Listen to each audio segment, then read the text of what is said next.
नमस्कार, मैं रवीश कुमार।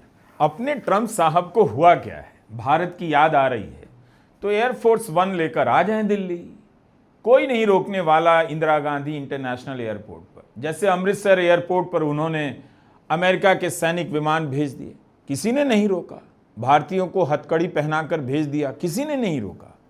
आ जाए दिल्ली जब मन चाहे तब, कोई ना कोई मंत्री तो चला ही जाएगा स्वागत करने। क्या पता प्रधानमंत्री ही चले जाएं। जीएसटी के बाद काफ़ी खाली हैं। ट्रंप उदास हैं भारत को लेकर। कह रहे हैं कि ऐसा लगता है कि अमेरिका ने भारत और रूस को उस गहरे और अंधेरे चीन के हाथों खो दिया है। पता चल रहा है कि इन दिनों सैड हैं, तो खुलकर बोलिए भाई, अपने साथ इतनी सख्ती क्यों कर रहे हैं? किसी ना किसी बहाने भारत का नाम दिन रात लिए जा रहे हैं, रोज कोई ना कोई बयान दे रहे हैं। तियानजिन में एससीओ की बैठक के बाद ट्रंप का ये बयान आया है, याद कर रहे हैं। लगता है उन्हें यह भी अच्छा नहीं लगा कि सब एक जगह जमा हैं और वे अमेरिका में अकेले अकेले बयान दे रहे हैं। टैरिफ ने ट्रंप को काफ़ी अकेला कर दिया है। पोस्ट पढ़कर तो यही लगा कि भारत, रूस और चीन को बाबुल की दुआएं भेज रहे हैं। हे बाबुल, दुआएं लेती जा, जा तुझको सुखी संसार मिले चीन के साथ। कितनी मायूसी है उनके इस बयान में। ट्रंप के कारण ही तो सब विदा हुए और विदाई के आंसू खुद बहा रहे हैं। लग रहा है ट्रंप साहब साफ साफ बोलिए, हाउडी मोदी मिस कर रहे हैं तो बोलिए। पता चला मोदी जी भी नमस्ते ट्रंप मिस कर रहे हैं, उन्हें भी बोलना चाहिए, कोई प्रॉब्लम है नहीं। भारत का विदेश मंत्रालय बड़ा निष्ठुर निकला, ऐसे वक्त में नो कमेंट कह दिया। लगता है पिघलने वाला नहीं है। किस बात की जिद भाई, गारंटी के साथ नहीं कह रहा हूं, लेकिन एक बात है, प्रधानमंत्री मोदी का क्या भरोसा।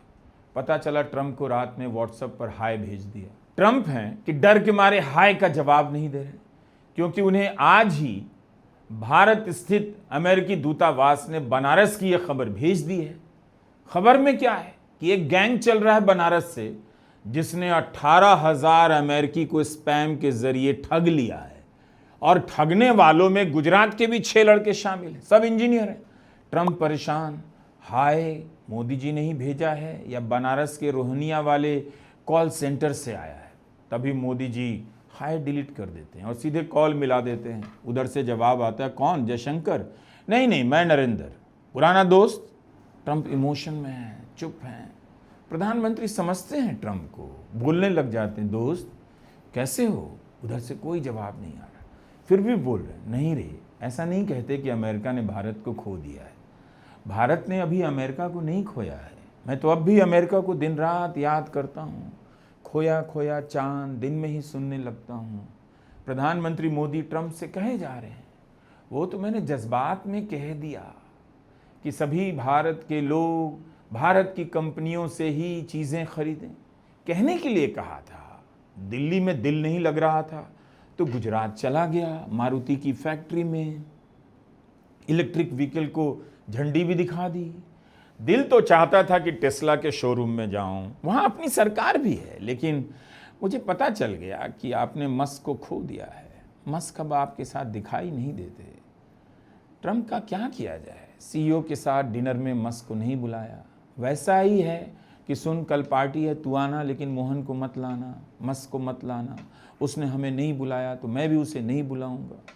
इधर मस्क के बारे में यह भी खबर चल रही है कि टेस्ला ने प्रस्ताव किया है कि मस्क को जो पैकेज मिलेगा वो $1 ट्रिलियन का होगा।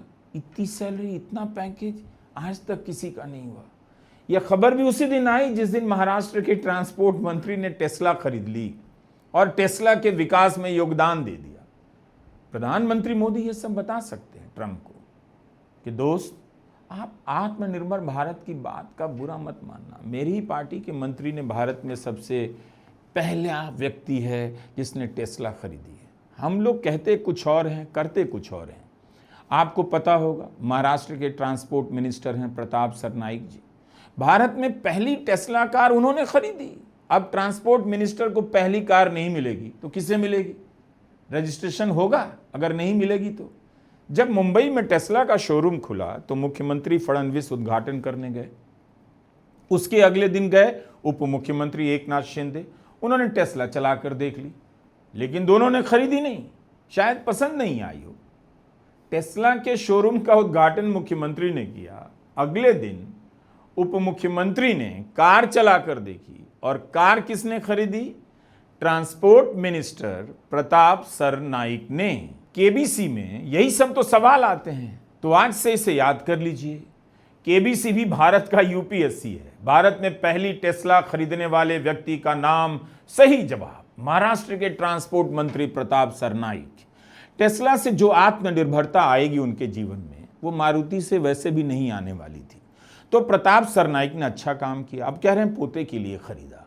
अब उनका नाम हमेशा हमेशा के लिए फॉरएवर केबीसी में लिया ही जाता रहेगा।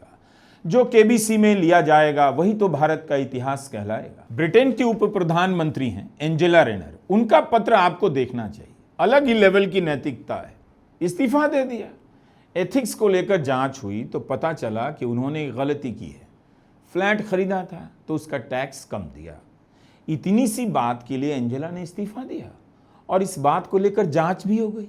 इतना फालतू टाइम है ब्रिटेन के पास। ब्रिटेन की नौकरशाही और संसद में जो भी काम करे उसकी नैतिकता का लेवल बहुत ऊंचा होना चाहिए, इस पत्र में एंजेला ने लिखा है। उन्होंने यह भी जोड़ा है कि उन्हें इस बात का अफसोस है कि टैक्स को लेकर सही से सलाह नहीं ली और उन्होंने इस्तीफा दे दिया। मतलब ऐसी खबरों को भारत में छपने से रोक देना चाहिए, वरना इसे पढ़कर पता नहीं कौन अफसर भावुक हो जाए, कौन मंत्री रोने लगे कि अब हो गया, अब और नहीं लूट सकता हूं, इस्तीफा दे रहा हूं। बहुत ही अच्छा पत्र है नैतिकता को समझने के लिए, लेकिन इस पत्र को भारत के अफसरों और मंत्रियों से दूर रखना चाहिए।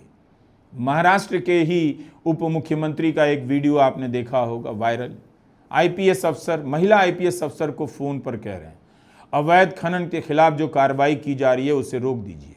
अवैध खनन करने वाला, बाय गॉड, कितना बड़ा आदमी होगा, सीधा डिप्टी सीएम को फोन कर रहा। इसे कहते हैं सशक्तिकरण, एम्पावरमेंट। वीडियो वायरल हुआ मगर इससे किसी को वायरल नहीं हुआ।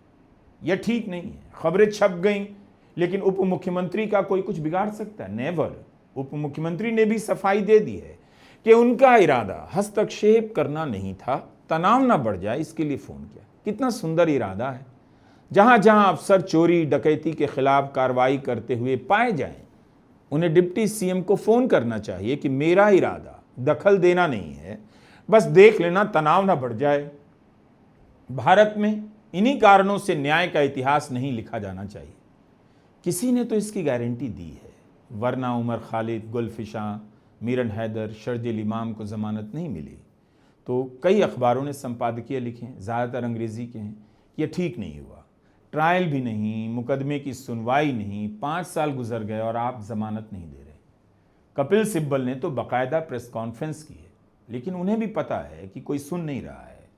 सुनवाई अब बंद हो चुकी है। सिब्बल सुप्रीम कोर्ट जाएंगे, लेकिन सवाल है कि जमानत का मामला इतना जटिल तो नहीं है जीएसटी की तरह। और सुप्रीम कोर्ट ने कहा है कि जो चार्जशीट फाइल होती है ये केवल एक एजेंसी का ओपिनियन है, ये कोई प्रूफ की चीज नहीं है। तो आप अगर चार्जशीट को प्रूफ मानने लगो तो फिर तो किसी को बेल मिलेगा ही नहीं। सर, जो लॉजिक कॉन्स्पिरेसी की बात चल रही थी, अमरावती में जो स्पीच दी गई, तो तब ये वही बात बोली गई कोर्ट में जाने एजेंसी के द्वारा कि उन्होंने कुछ व्हाट्सएप ग्रुप्स बनाए, कुछ तो बताइए ना व्हाट्सएप ग्रुप्स में क्या है, पढ़ लीजिए व्हाट्सएप ग्रुप। ये व्हाट्सएप ग्रुप की ज्यादा बात नहीं कर रहे, ये बात कर रहे हैं प्रोटेक्टेड विटनेसेस की, जो बयान है जो किसी को बताते नहीं है, समझे ना। तो व्हाट्सएप ग्रुप में तो कुछ है ही नहीं, आप बिल्कुल देख लीजिए, बता दीजिए मुझे, आपके पास है वो व्हाट्सएप ग्रुप। उन्होंने कुछ पैम्पलेट्स वगैरह के बारे में बताया कि वो दिखाया उन्होंने कोर्ट में। हाँ, तो क्या पैम्पलेट्स में लिखा है इनसे की बात? कोई ऐसी बात ही नहीं है भाई। प्रोटेस्ट तो मेरा संवैधानिक हक है, हर नागरिक का संवैधानिक हक है। तो इसका ये तो नहीं कि हम यूएपीए में हमें अंदर करेंगे।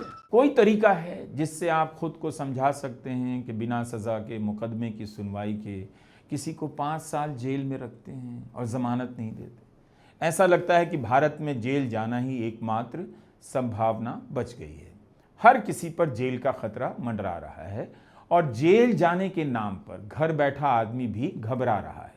किसी के लिए भी आसान है फर्जी केस में फंसाकर जेल भिजवा देना, झूठ बोलकर जेल भिजवा देना। स्कूल से ही जेल के बारे में बताया जाना चाहिए कि कैसे जेल भेजा जाता है और कैसे जेल भेजने के नाम पर भारत में एक इंडस्ट्री चलती है। बाकी तो कोई ऐसी बात नहीं कि इस नाइंसाफ़ी को कोई समझ ना सके, फिर भी ज़मानत नहीं मिलती।